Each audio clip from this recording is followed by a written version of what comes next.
he'll be on screen here. Yeah. But when you're like talking to him, responding to him and stuff.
All right, folks, back in D.C. Coming up on Roland Martin Unfiltered for May 7th, 2019. A stunning video of Sandra Bland recording on her cell phone, obtained by WBAP in Dallas. Folks, questions. Why are we just seeing this video?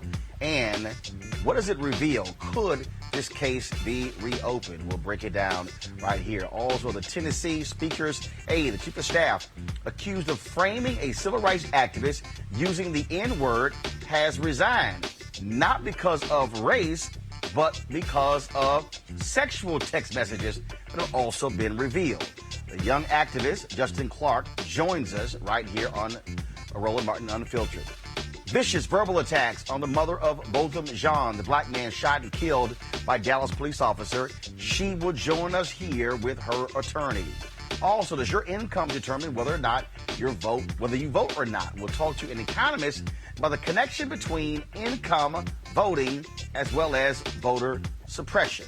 So we have all of that to talk about. Plus, how black will the royal baby be? What the hell kind of question is that? Well, the folks at CNN certainly screwed that up and have been taken to task by many of us. And the Puerto Rican manager of the Boston Red Sox, he has said he is not going to attend the ceremony at the White House to recognize them as World Series champions. A number of other black and Latino players are. So the question is, what's up with the white ball players? Oh, we're going to unpack that. It's time to bring the funk on Roland Martin Unfiltered. Let's go. He's got it. Whatever the biz, he's on it. Whatever it is, he's got the scoop, the fact, the find. And when it breaks, he's right on time and it's rolling. Best believe he's knowing. Putting it down from sports to news to politics. With entertainment just for kicks, he's rolling. It's on go, y'all. It's Roland Martin, yeah. Rolling with Roland now. He's funky, he's fresh, he's real, the best, you know he's Roland Martin now.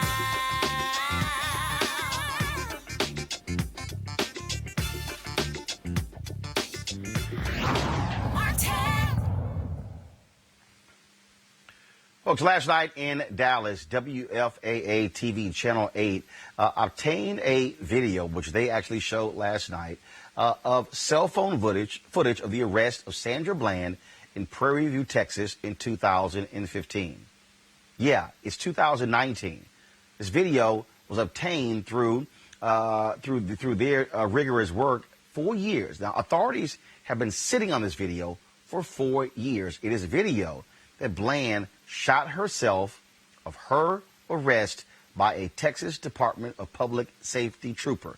Up until this point, all we have had was the dash cam video of this trooper showing his interaction with Sandra Bland. This video takes us inside of the car to hear, as crystal clear, her engagement with this state trooper. Watch this. Get out of the car now! Why am I being apprehended? You trying to give me a ticket for the failure? Get out of the car. Why am I being apprehended? You just I'm opened giving my you car lawful door. order. You just I'm opened gonna my car drag you door. out of here. So you threatening to drag me out of my own car. Get out of the car! And then you I gonna will stun light me? you up! Get out! Wow. Now! Wow. Get out of the Really? car! For a failure to signal. You doing all of this for Get a failure over to signal. there! Right, yeah. Yeah, let's take this to court. Let's do Go it. ahead. For a failure to signal. Yep, for a failure to signal. Get off the phone. On my school. Get off the phone! I'm not on the phone. I have a right to Put your record. This phone is my down. property. This Put is your my phone property. down. Sir? Put your phone down! Right now!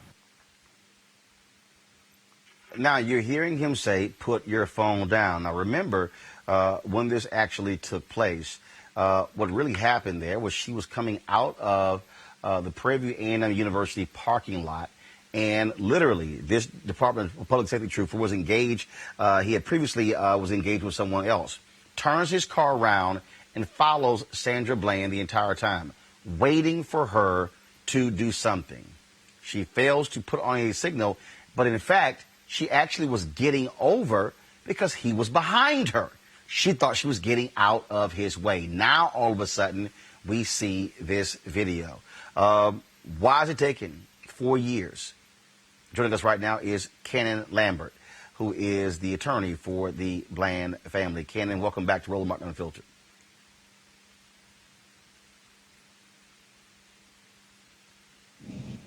Cannon, can you hear me?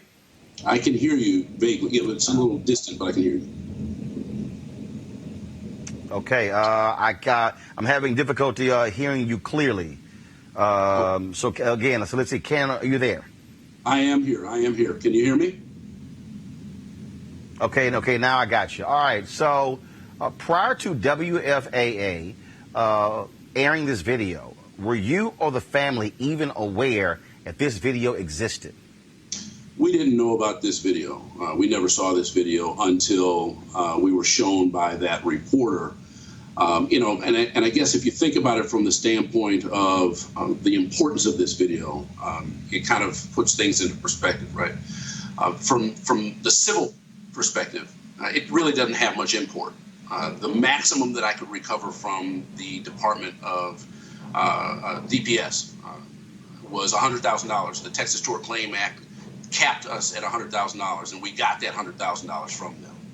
The real import of this video, though, is that if the special prosecutors had this video and then chose not to use it, chose not to pursue the perjury charge, and chose not to actually prosecute to the fullest extent possible, there's where the dilemma comes in. There's where the trouble comes in. They told this family they were going to pursue the perjury charge and that they would prosecute that and get a resolution. They told this family they would not cut a deal.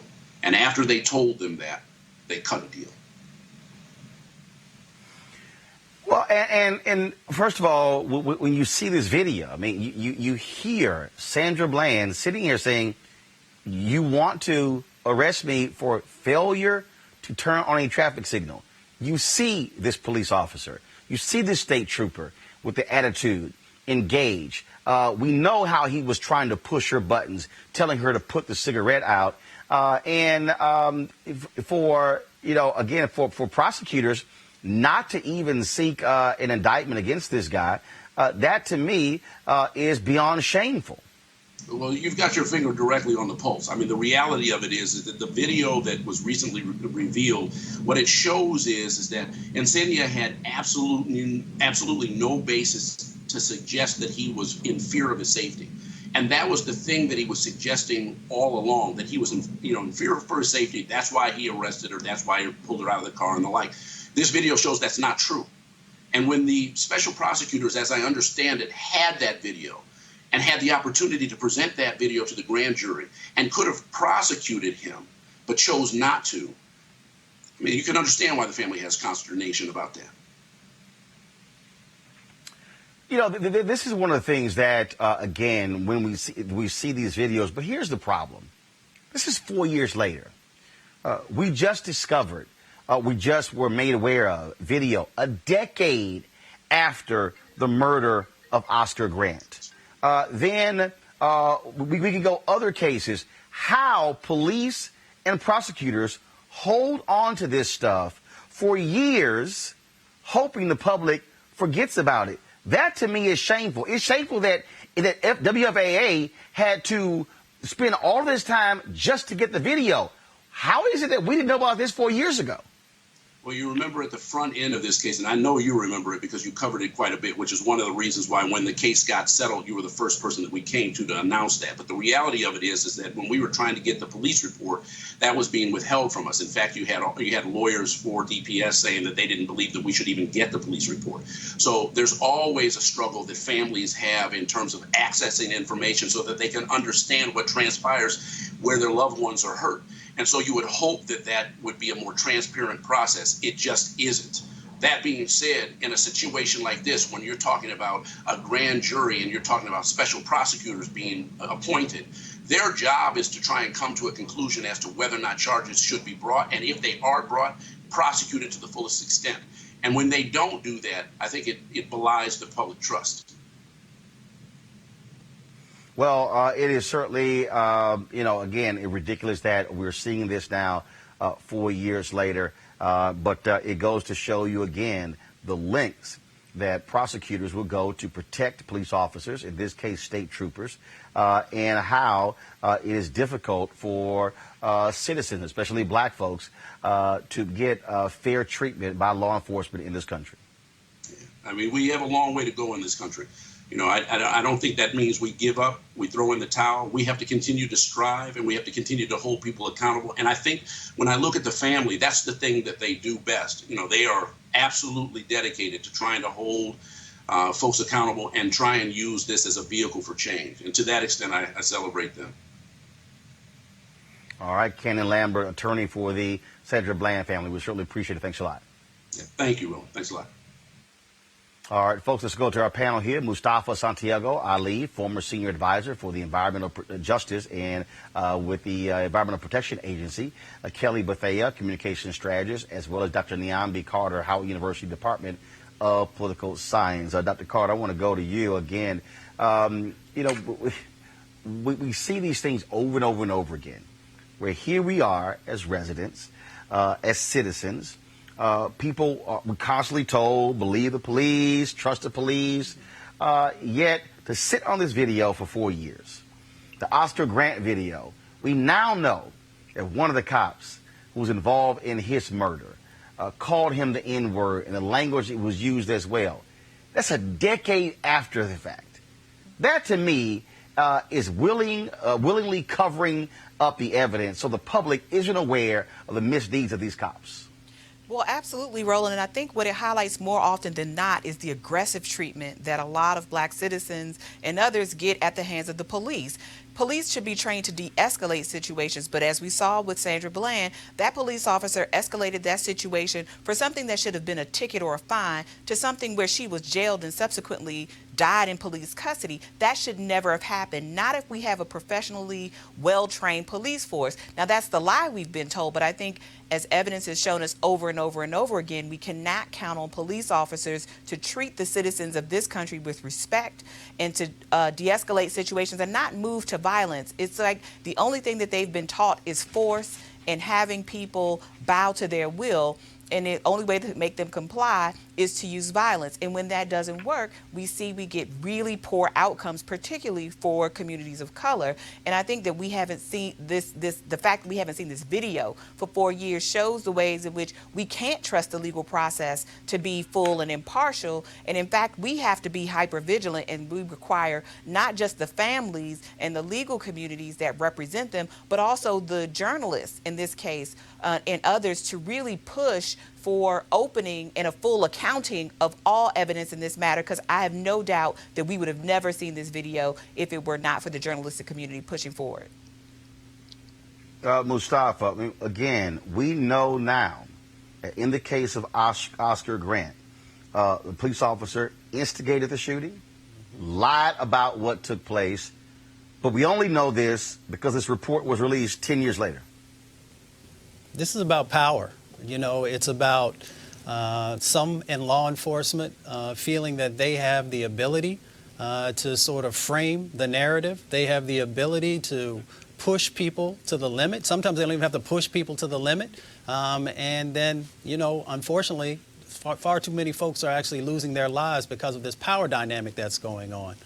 But it's also an interesting situation where if you or I hold back evidence, then we will find ourselves probably on the other side of the legal system, but we're allowing law enforcement officers and the associations that surround them to protect them, to hide the facts, and to sort of change the dynamics of the cases so that they are, in many instances, getting off. Where if people saw the reality when it was still raw and when it was still fresh, that the juries would probably, or even the district attorneys, would go in a different direction. We have to change that dynamic. We have to hold people accountable. And there is a price to pay when law enforcement is not doing their job properly. Kelly, first of all, in the case of Oscar Grant, the only reason we even know about this particular report, this internal affairs investigation that was conducted by an outside law firm, is because of a new law in California dealing with police transparency. What we now know is that the officer, Anthony Perrone, struck Oscar Grant. He also used profanity and the N-word during the incident, lied to investigators saying that that Oscar Grant hit his partner and kicked him in the groin, but the video evidence completely disputes that. But we're learning this 10 years later. No, you're absolutely right. And the same thing happened with the Sandra Bland situation, in that the evidence now shows that whatever the statement that the police officer said is completely contradictory to what the video footage shows. But going to the Roots original article regarding the discovery that was produced, they said that 820 gigabytes of data was compiled and that they gave it to the opposing party, Sandra Bland's legal team. And it just feels like there's been only that they were looking for a needle in a stack of needles, as opposed to just giving this information forthright at worst, if it was actually in that 820 gigabytes worth of data. On the other hand, this is just blatantly obstruction. And the question that I would have for the legal team for Sandra Bland is there a statute of limitations on perjury or obstruction? Can we, what are the next steps further to make sure that some semblance of justice is served here? Well, but here's the problem. The problem is Sandra Bland's family attorneys can't bring that forth. Mm-hmm. Who has to do it? The district attorney. Right. In this case, and you have, of course, you had a special prosecutor involved in this, and that's the problem that you have here. And so the problem that we consistently see is that we're having to go to district attorneys to prosecute perjury.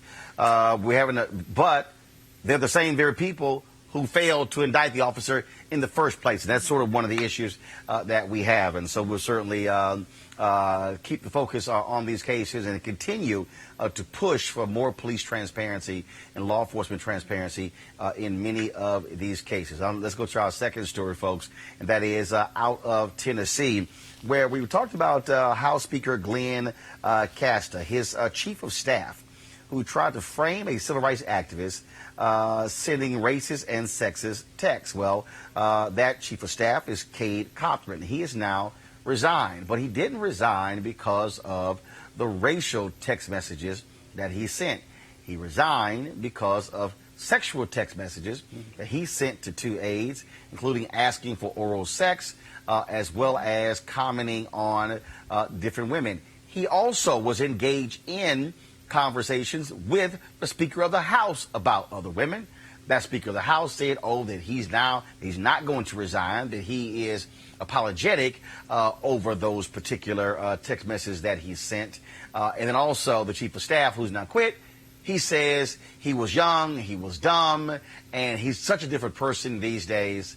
Well, let's actually see whether or not that's true or not. I don't believe it for a second. Joining us right now is Justin Jones, who was the activist who they tried to frame, plus his attorney, Lee Merritt, who joins us right now. Justin, welcome to Roland Martin Unfiltered.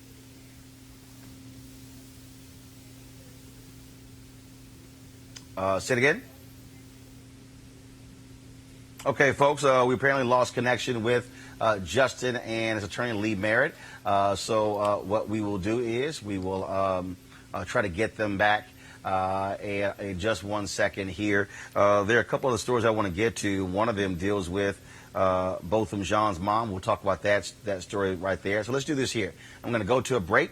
When we come back, hopefully we will have Justin and attorney Lee Merritt right here on Roland Martin Unfiltered. I'll be back in just a moment. You want to check out Roland Martin Unfiltered?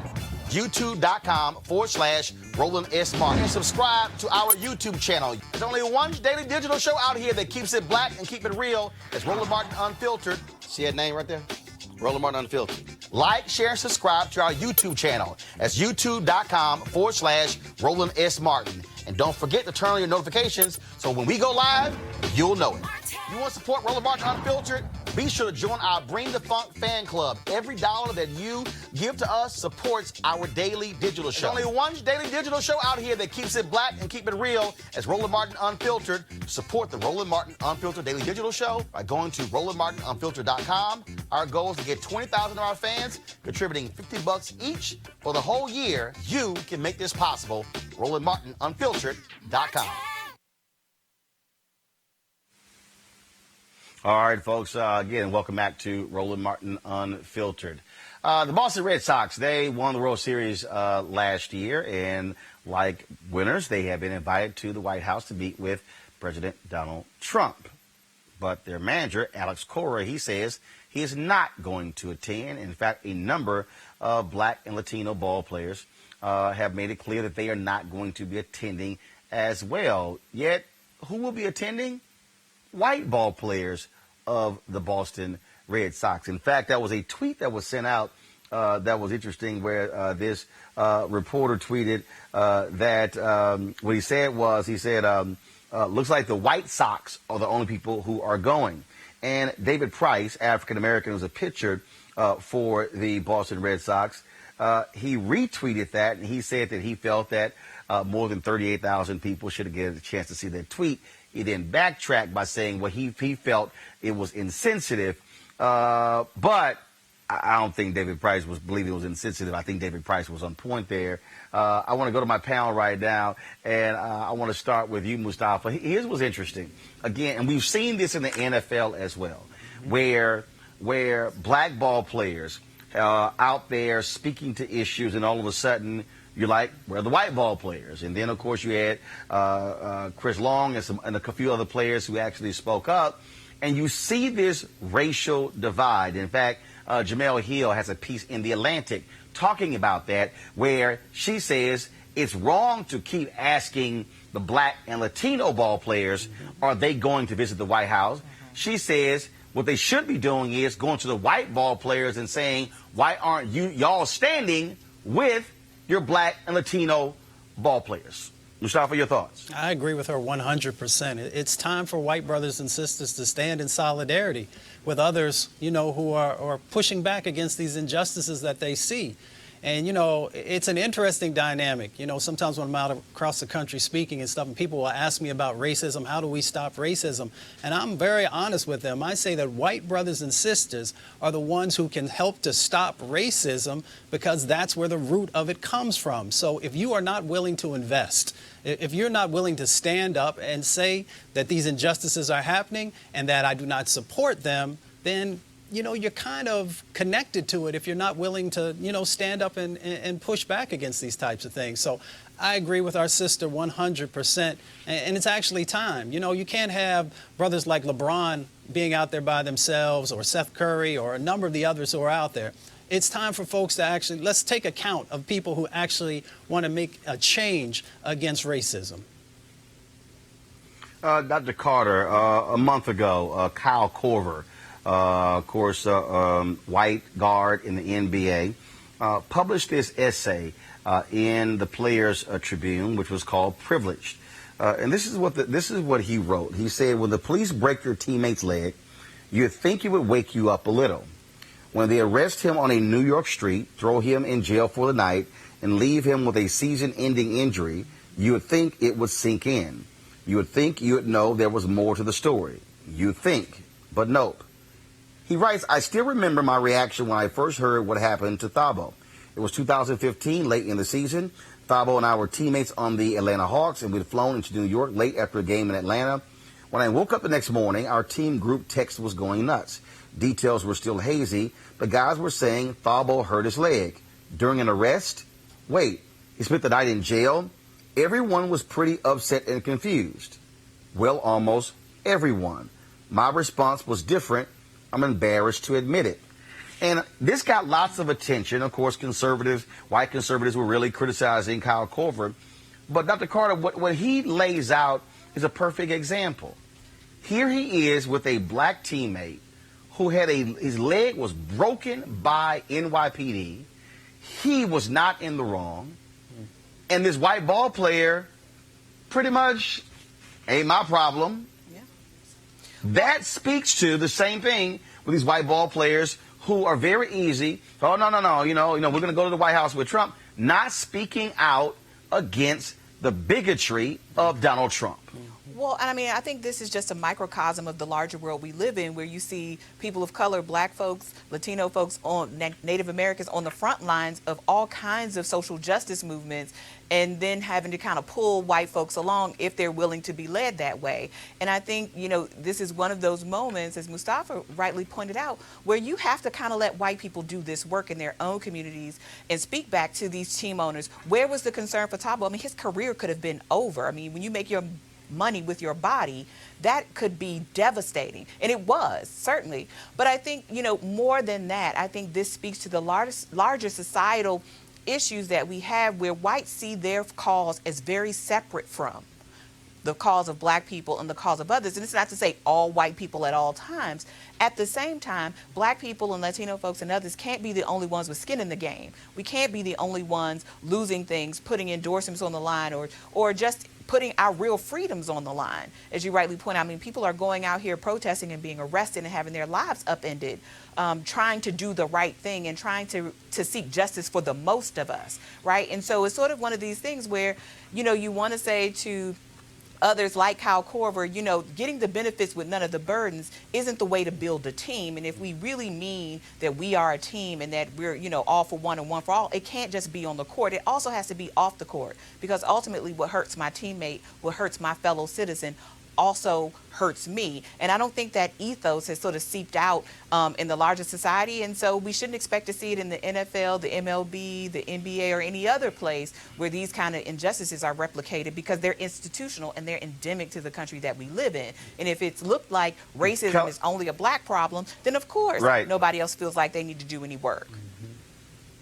Kelly, one of the things that when we think about the history of this country, you go back to the 60s, there's a black freedom movement when you had white students who went down south, and you often had black activists who took offense by saying, look, if anything happens to any one of these white kids, the FBI is going to swoop down here in a heartbeat, and they don't give a damn about any of us. When we also think about what happens today, I mean, I've heard numerous African Americans actually say this, and that is, when something happens to somebody white, now all of a sudden we can now get some attention to a cause.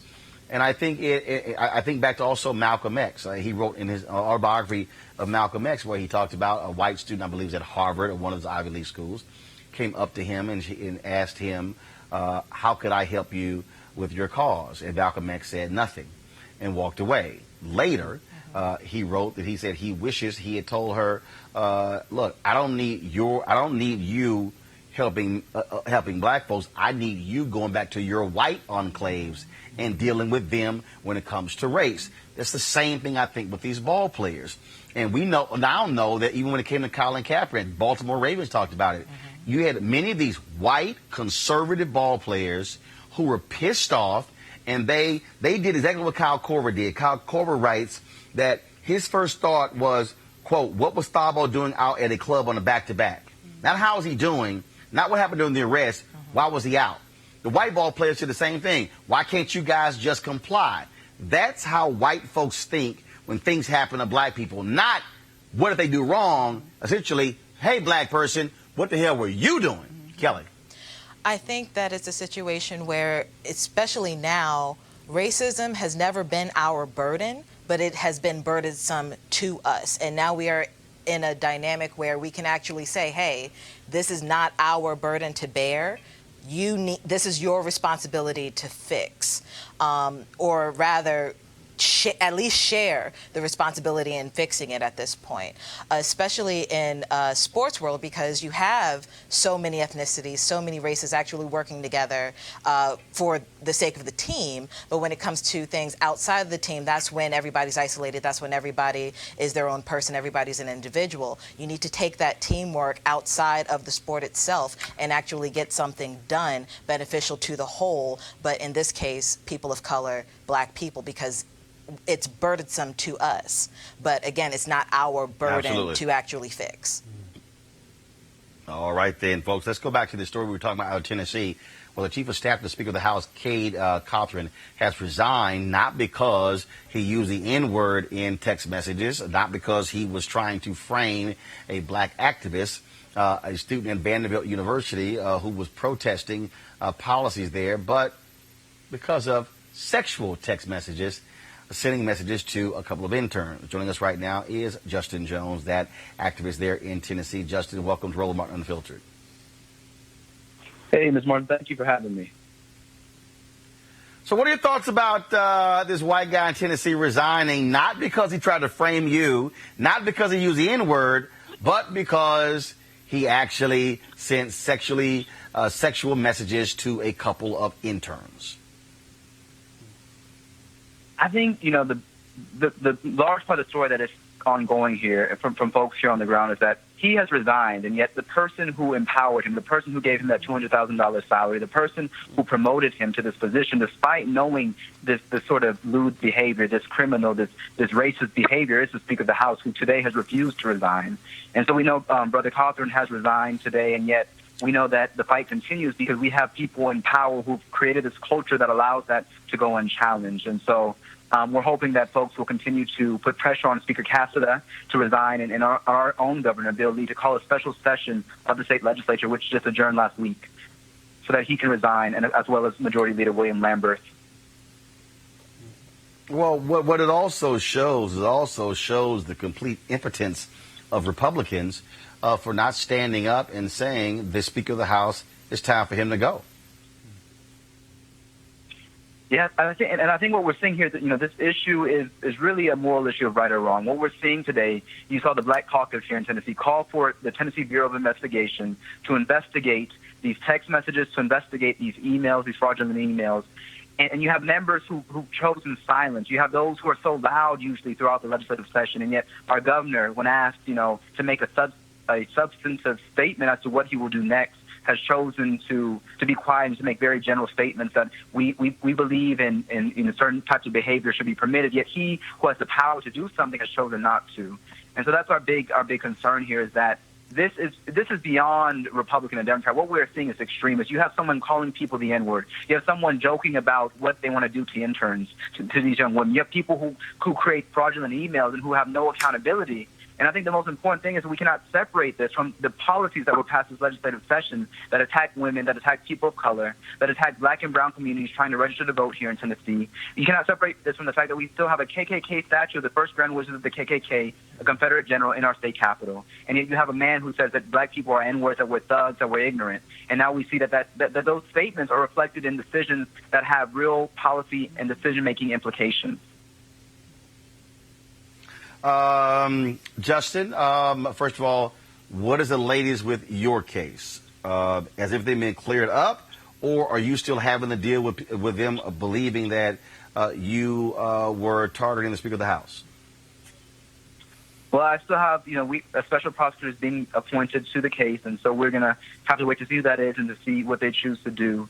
And yet we hope that the special prosecutor will also look at, these emails and look at this behavior that is criminal to create fraudulent emails, to submit them as evidence to revoke bond, and to really try and take my freedom away. And so we hope that whoever's the special prosecutor who's going to be appointed, we are appreciative that the DA has finally decided to step down and allow someone who's independent to look into this, because we've been bringing this issue up for 2 months now. Since this happened, we've been letting people know that this happened, and it was not until this special reporter, this investigative reporter from Channel 5, actually looked into it that people start paying attention to these claims. And so we hope that this will continue. And as you see, this has opened up, this has unveiled a much deeper level of evil and of abuse happening in our state legislature. And so we hope that we continue to allow the light of truth to shine on what has happened with lies. But we know, as Monty said, that sometimes, a lie can get out there with its running shoes on, but it takes the truth a while to walk its way too. And so we know that this is going to be a very slow process, but we do believe in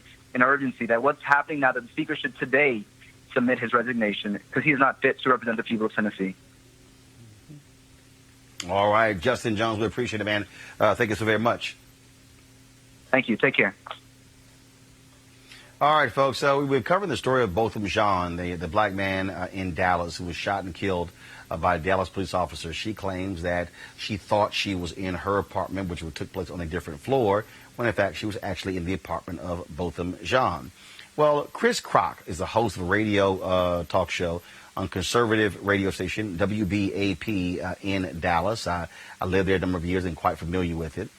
This idiot, Chris Krok, did an entire segment devoting to trashing Botham Jean's mother. Right. Mother. Now, Amber Geiger was the cop who shot and killed Botham Jean. So Krok has an issue with Botham Jean's mother speaking out on the issue. So listen to what he actually had to say. The first voice you're going to hear is Allison Jean, Botham Jean's mother. Then you're going to hear Chris Krok and his nonsense. Check this out. She said nothing to suggest that he was armed and that she sought to disarm him, or he rushed towards her, or he charged her. She said nothing about Botham being armed, rushing towards her, charging her. You know, this mother is not an authentic mother, honestly telling you her thoughts. She's telling you, she's reading a script of what her attorney said yesterday. Listen closely. The only thing I heard her saying was, I thought I was in my apartment. I thought it was my apartment. That's it. Nothing else. Nothing Botham's charging at me. Nothing I thought he had a gun.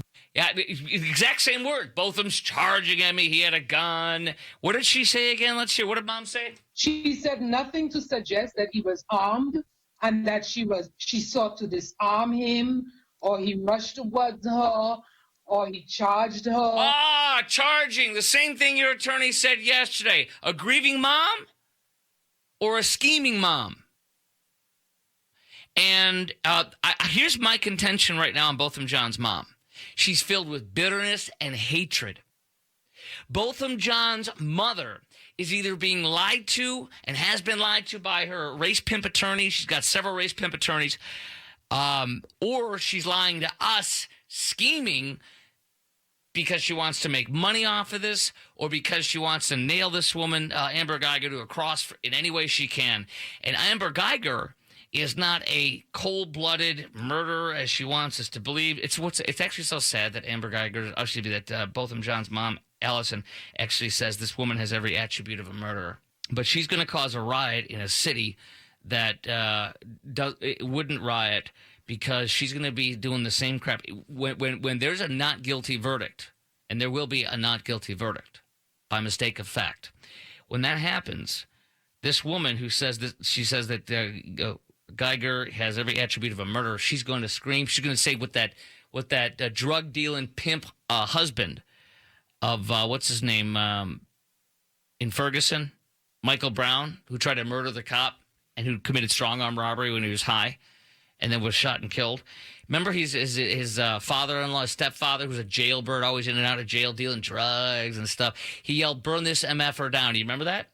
In St. Louis and Ferguson, Missouri, when the Hussein Obama black African-American Hussein Obama Justice Department said there's nothing here to charge the cop with, Michael Brown tried to kill the cop.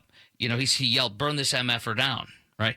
That's basically, without saying burn this MFer down, what Botham Jean's mom is doing. So she's seeking revenge, vindictiveness, and to destroy Amber Guyger. When what this really was and what this really is a horrible and sad confluence of events. And for some reason, God took Botham away. It was his time. And for some reason, God chose to use Amber Guyger to do that.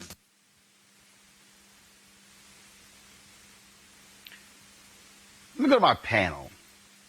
Mustafa, to listen to this racist.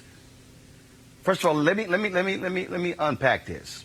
Mm-hmm. WBAP is a white conservative radio station in Dallas, Fort Worth. Listen to his language. Race pimp lawyers. He attacks Botham Jean's mother. She's the one whose son is dead. God used Amber Guyger, and then he's like, oh, this confluence of events. A guy is dead because of her actions. And then, the mom is going to cause a race riot in Dallas. This is the kind of nonsense that is allowed by these white conservative talk radio show hosts who don't give a damn about black lives. This is why Black Lives Matter. And when you have racists like this, and I very rarely use the word racist, but when you listen to the language of this bigot, of what he said in that 3-minute and 17-second clip, that's all you need to understand about the kind of person this idiot is.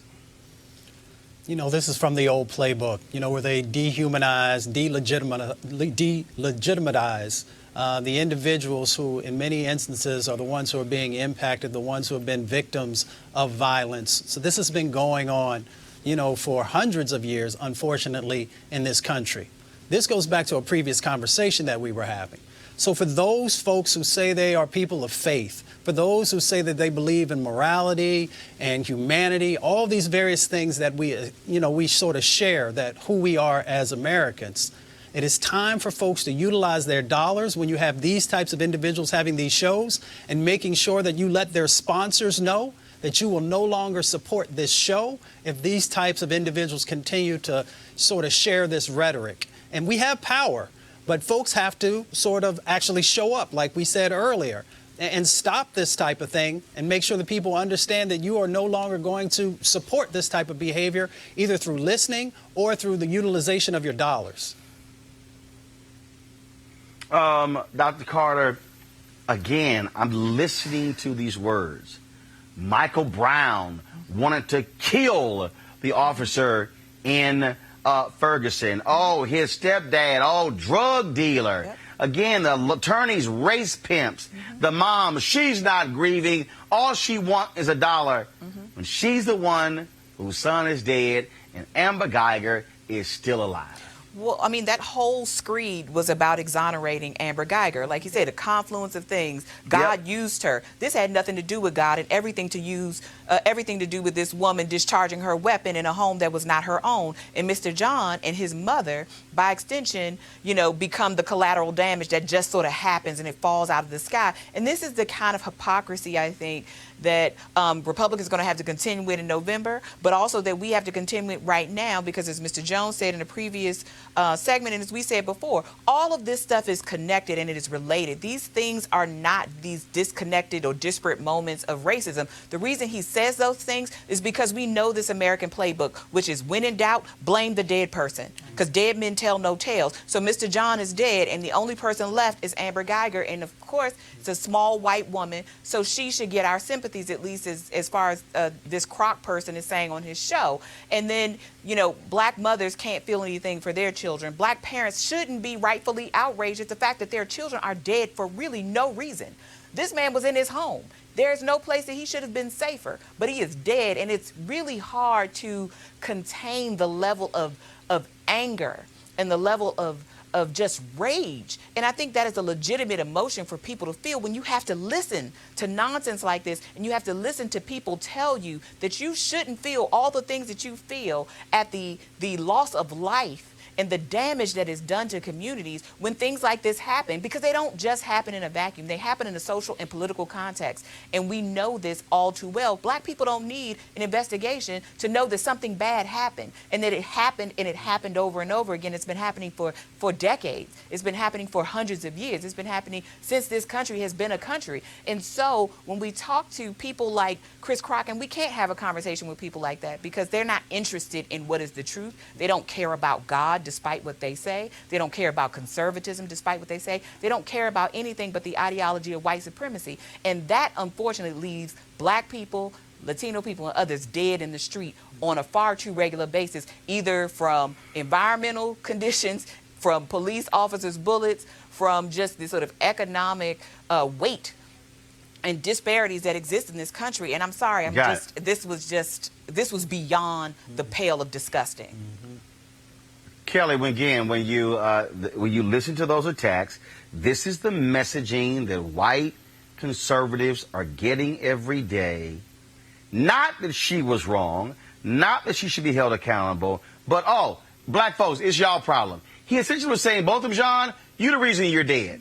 Not the fact that you're in your own apartment and that she was wrong, but you're dead because of you. No, absolutely. And if there's anything that a racist white man has, it is the audacity and the unmitigated gall to blame somebody who is dead, to blame black people for black people problems, when it's really, in this case, a white person's blame to bear. And I remember this case specifically because the apartment itself was by fob, and there was virtually no way to get into that apartment on your fob if you did not live there. So his notion that this is going to be a mistake of fact and that she's going to be exonerated and all of these things, I beg to differ. Again, the trial hasn't necessarily happened yet, but he's already lying through his teeth. And again, he just had the audacity to go so far as to blame a grieving mother for wanting justice for her son. And I'm pretty sure that in the case of, Noor, I believe his name is, in Minneapolis, who just got jailed for killing a white woman under very similar circumstances. That family was awarded $20 million, and he's having the unmitigated gall to say that this black woman is seeking damages on behalf of her son. I sincerely doubt that she would get $1, let alone $20 million, because of this case, if what's going to happen by way of her being exonerated is going to happen. She's not going to see anything. It's highly doubtful anyway. So either way, he's absolutely disgusting. And the only thing he might have gotten right is that she's likely to be exonerated. Right. And that's the sad part. Well, again, absolutely. All right, folks, let's go to our next story. And that is, it deals with the issue of voting. You would think the people who struggle with economic hardship would be more likely to get involved in their political process. But studies have shown that that's not necessarily the case. And that leads, of course, a vicious cycle. Poor folks not voting, politicians who don't represent their interest are elected, and they then make it even harder for poor people to vote. Let's talk about this with our next guest.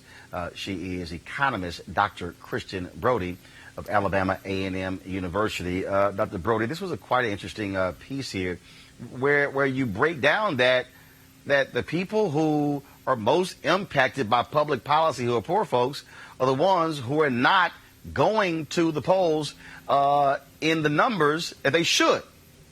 Absolutely, Roland. Thank you so much for having me. Voting really is about a couple of things: political interest, motivation, and ability.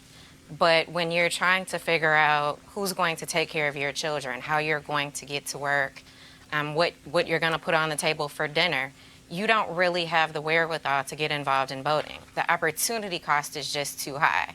And if we can convince you to get involved, there's still the ability. How do you get there? How do you get to the polls? And once you do get there, there's a long line, and you get to the front of the line, and they tell you that you don't have the right ID, that you're not on the list, that you're at the wrong place, or you get there and the place that they told you to come to is closed.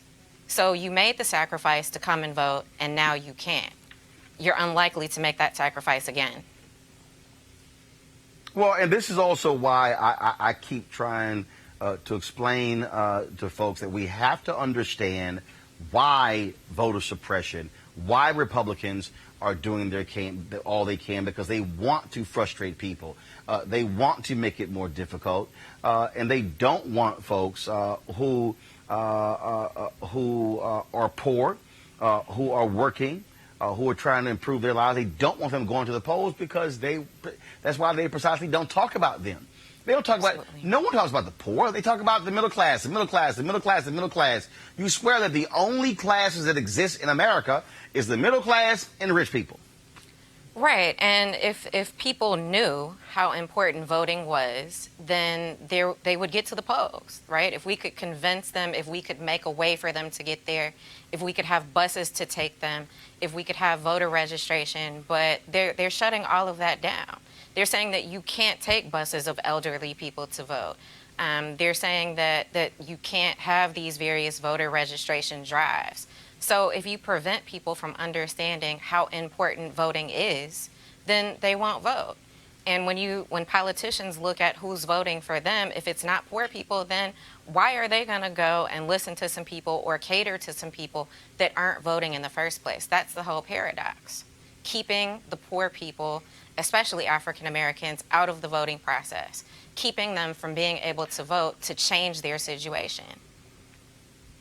Dr. Carter, this is one of the reasons why I often talk about having to connect the dots, where you have to have folks who are having very direct conversations with poor people and saying, let me explain to you how the person who is in office, whether you voted or not, how that has a direct impact on your economic well-being.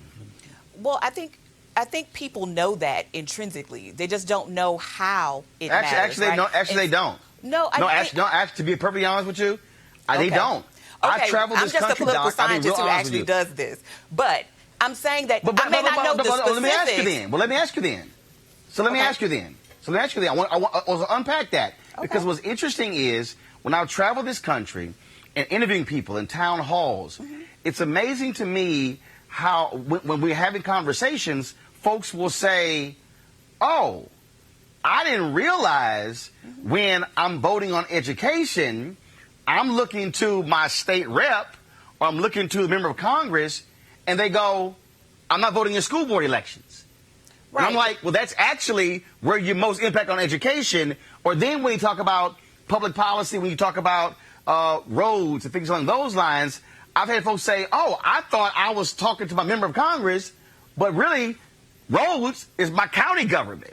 Well, absolutely. I'm not saying that there's not an education gap, right? That people don't need to know the difference between state, local, and federal distinctions. But to say that people have no sensibility that these things actually matter to their lives, they do know that. Because when you are seeing things like in the last 4 years, rolling back the number of places you can poll, right, or vote places you can vote, rolling back your opportunities to vote early, right, because time and money are most valuable resources that people can have when we're talking about voting, whether it's gathering information or taking the time. And since it's not a holiday, people don't actually have a lot of time, and a lot of employers don't give people paid leave to go vote. So people know that these things are happening. We saw what happened in Georgia. The most polling places that were closed in black districts, overwhelmingly poor districts, because these are the people who are most easily disenfranchised, and they're easily disenfranchised because they don't have lots of time or money. It's the same reason that young people are easily to dissuade from voting. We've known this for years, but we also know that there are other things that people do to counteract these forces in their lives, right? So people actually don't just sit there and say, I'm not going to do these things. They may not do all of the things, right? And I think people have this idea. Here's what I mean by connecting the dots. I'm sorry? Here's what I mean by connecting the dots. Here's what I mean by connecting the dots. I don't mean just in terms of polling locations. What I mean is like I experienced this in 2016.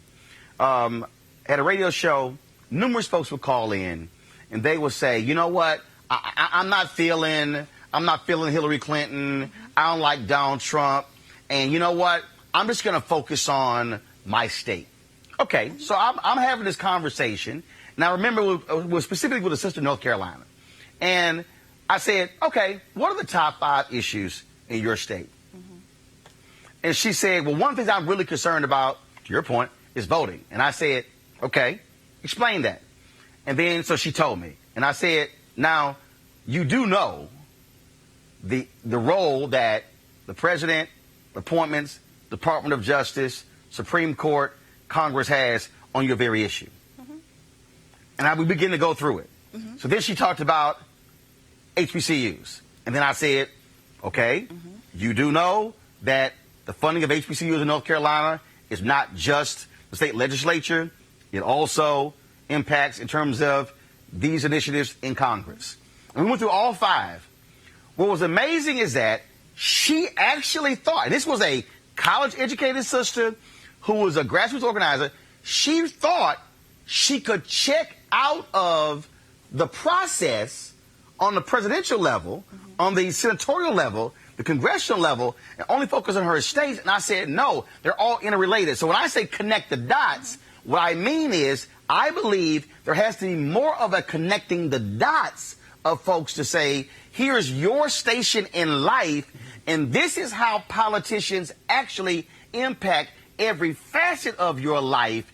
And this notion that, oh, I want government out of my life is a fallacy, because government is in every aspect of your life, even if you don't think they are.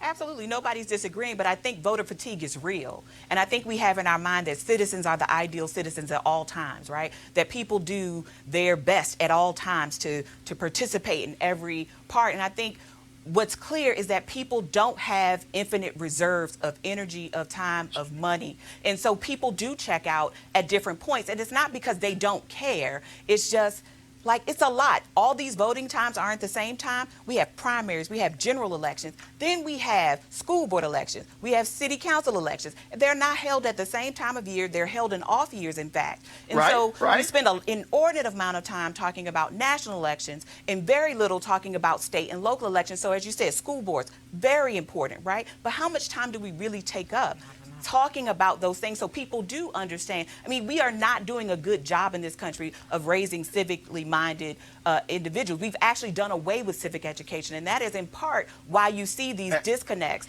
But it's not to say that people are bad citizens for not understanding all of these things. Can I just chime in, Roland? Hold on one second. I'm going to Mustafa. I'm going to pull up Mustafa, and then I'm going to come right back to you. Because I'm going to bring him in for the reason because he's focused on the environmental issues. And Mustafa, that's also when I talk about how we connect the dots. How we, and again, so what I'm talking about is having a different approach to how we talk about voting. I think, Mustafa, the problem has been elections coming up. It's the most, I can hear all the phrases. This is the most important election of your life. And it was like, well, I thought that the last one was.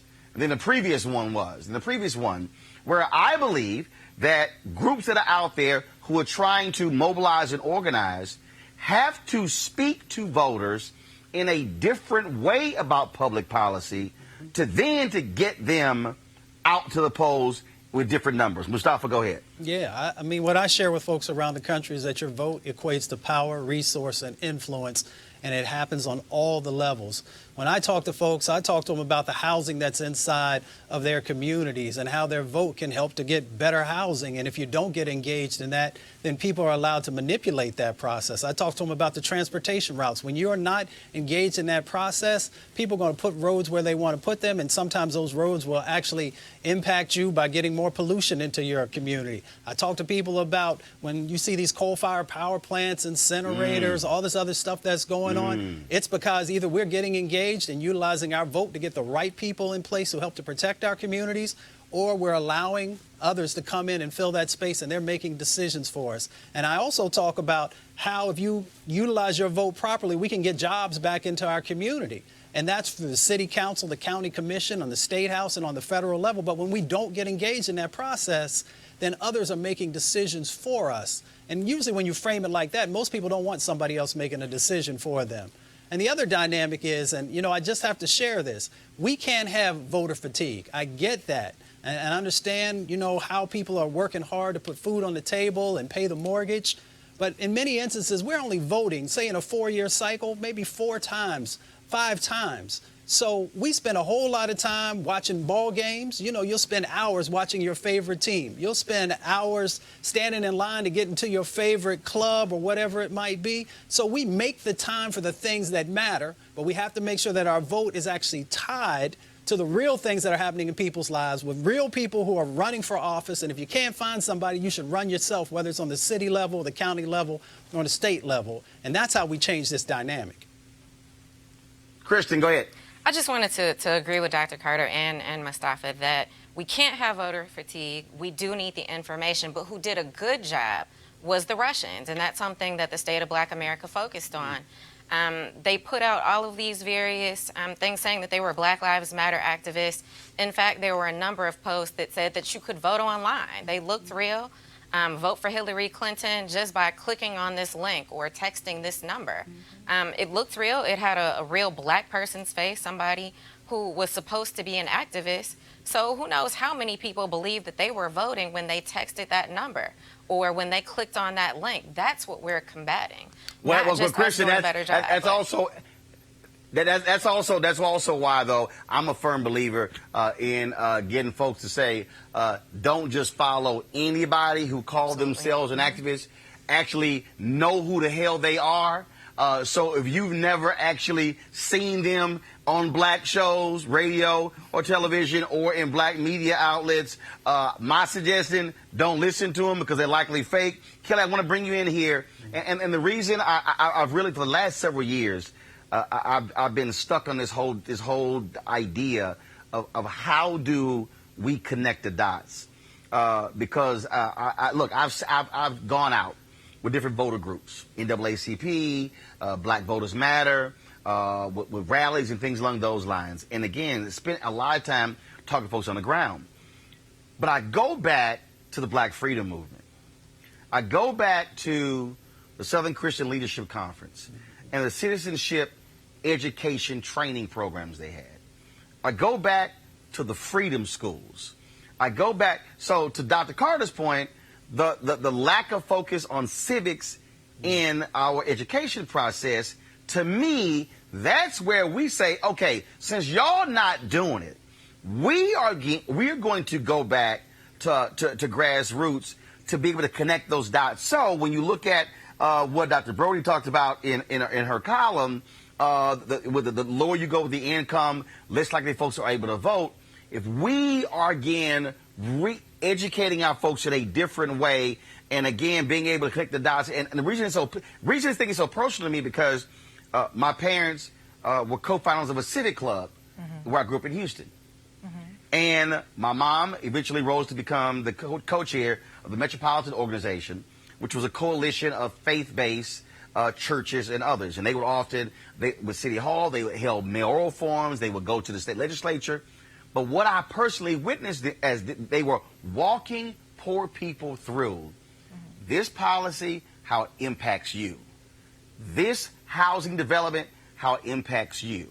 And they got soaked to the ground, or as Joe Madison say, put it where the goats can get it, as opposed to we always have these sort of high-level conversations. And so that's what I mean, Kelly, by, I think, looking at 2020 in a different way on how we connect the dots to Black voters. Go ahead. No, we absolutely need to connect the dots a little better.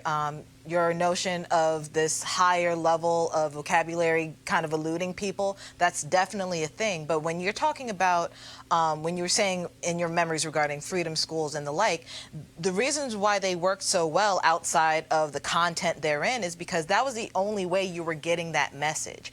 Right now we have to combat social media, the internet, other people, Russians, and anything and everything else therein. So it's not just coming from one person that you can trust. It's coming from 5 people that you look like you can trust. And that's the problem. So your idea of actually going straight to grassroots is an excellent idea, especially in lower income communities where there's still the inaccess to the internet is still a thing. You can definitely use that tactic there, but I also think you need to revamp the strategy a little bit outside of tradition because we now have another entity involved.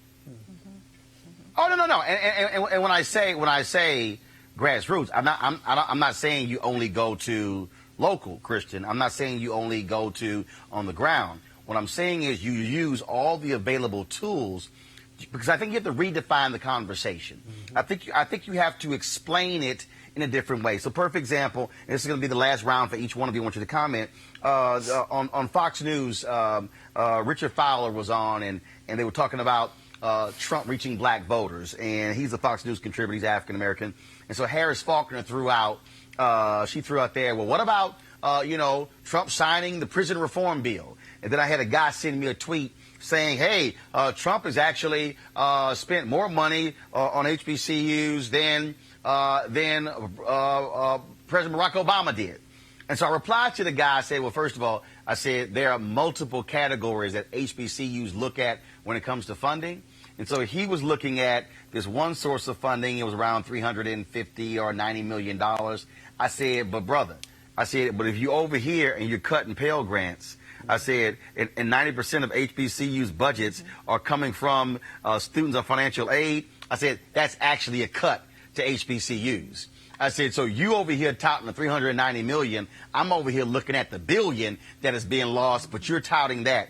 And I think as we are walking these things through, I think how we explain to people a policy. So, for instance, Trump gets, and look, First Step Act, great. But the fact of the matter is this. On the federal level, there are 200-some-odd-thousand people in federal prison. There are 2 million in state prisons.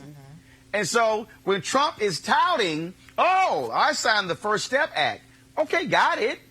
But the greatest impact on prisons on the state level And when you have a Department of Justice that wants to prosecute people at the highest level, when they don't want to have any oversight of police departments, when they have not filed a single action against all these crazy cops out here, then actually your policies are against black folks as opposed to supporting them.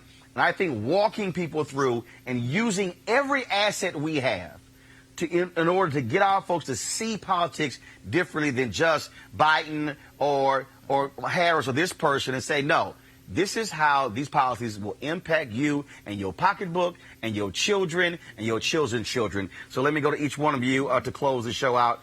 Christian Brody, I'm going to start with you first. Go. It's so interesting that you would say that. Representative Hakeem Jeffries was just at the State of Black America talking about the issue of incarceration and how there are 2.2 million people in prison and how there's no difference medically, chemically between crack cocaine and powder, right? But more African Americans end up going to jail for crack. So yeah, we need to do a better job of educating our own people about the policies that affect them, including Pell Grants, including funding for HBCUs, including voting. Because if we don't educate each other, especially with shows like this one, Roland, and thank you so much for this opportunity again, we need more shows like this, more information like this, because if we don't educate each other, the Republicans, the Russians, and others who definitely are not for us will do it.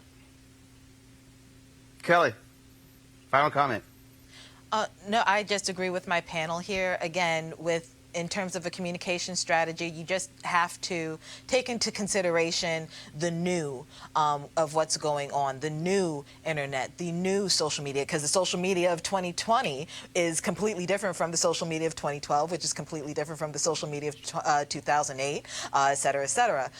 So you have to take everything into consideration, and you also just kind of have to get back to basics. There is nothing more impactful when it comes to voting and voting registration than face-to-face conversation and knocking on those doors. And even though it's laborious and tedious and all of those things, that's where the vote is. It's in the home. It's at the car when you put the flyer on the windshield. It's the human interaction. So for those who are, running for office or helping somebody run for office, keep that in mind, because even though you may not want to, it's definitely going to be the most beneficial to your campaign or your cause or your policy that you're trying to push.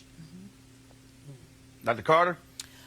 So I agree with everything my fellow panelists said. I think part of the notion we have to do is demystifying this process, right? In part about how do people run for office, what kind of offices are available to you, and showing people how they can actually do that, particularly at the local level, because there are lots of positions, some of which not even things you have to campaign for. I mean, let's be real, money is part of campaigns, but there are things you actually can do to have an effect on your community. And I think we have to start also talking about what our interests are again. I think that conversation got lost a little bit, but what are black interests? And this is not partisan, but this is about what is better for your community. And if it just so happens one party has more of it than others, that's just what it is. But part of this is understanding what are black interests and how are we defining those going forward. Because when we see those kids being detained by this same federal government, then we know that has implications for the way that our children are tracked from prison, from school to prison, right? And so we have to think about the sort of enlarging sort of what our universe is, and also being more discerning about what we allow in terms of information, because even some people who look like us were saying things at last election like we can afford to lose one. This is not going to be a big issue, but we see how deathly wrong they still that saying was. it. And we'll say it to the day. That doesn't make them wrong though, right? And make them right. And it doesn't mean that we shouldn't call it out when we see it and say, you know what, you actually did us a disservice with that statement. Mustafa. I just use simple country boy knowledge. It's real simple. If your policy or your platform is not going to improve my health, my wealth, or help to protect my life, you can't get my vote. Well, my final comment on this is very simple. First of all, one of the reasons we use this show to walk folks through is so people understand how their daily lives are impacted by public policy. The amount of time I have spent, an inordinate amount of time, city hall reporter, county government reporter, covering multiple city halls in Fort Worth, in Dallas, in Houston, in Chicago, all these years interviewing politicians, And the one thing that I have seen, and that is this here, the politician that is most effective about conveying a very basic and clear message to different groups of voters, that's who always wins. But I believe as African Americans, we can't look to politicians to craft messages that are going to get our people to vote. I fundamentally believe that we have to be the ones who are communicating in our homes, to our family members, then to our neighbors, then to folks on our street, then to folks on our block, then to folks in our neighborhood, then our city, then our state, then the country, utilizing churches and fraternities and walking people through the most basic thing is, and that's say, what's the number one thing you're concerned about? What's the number one issue that you care about? And then say, this is how this person who's running has an impact on that issue you're talking about. And what I've seen people go, I never realized that this person had an impact on this issue. I thought it had nothing to do with it. That is critically important. So, and we can't wait. 2020 is next year. This has to be happening right now because it is so critical. I want to thank all of you for being with us today. If you want to support Roland Martin Unfiltered, please go to RolandMartinUnfiltered.com to join our Bring the Funk fan club. We certainly appreciate all that you do. And so I got to go. Literally, I landed, came straight to the house to do the show from the George Lopez Golf Tournament. Thank you to Avis Jones-DeWeaver for having our headlines on the show yesterday. All right, folks, I will see you guys tomorrow. Have a great time. Holla!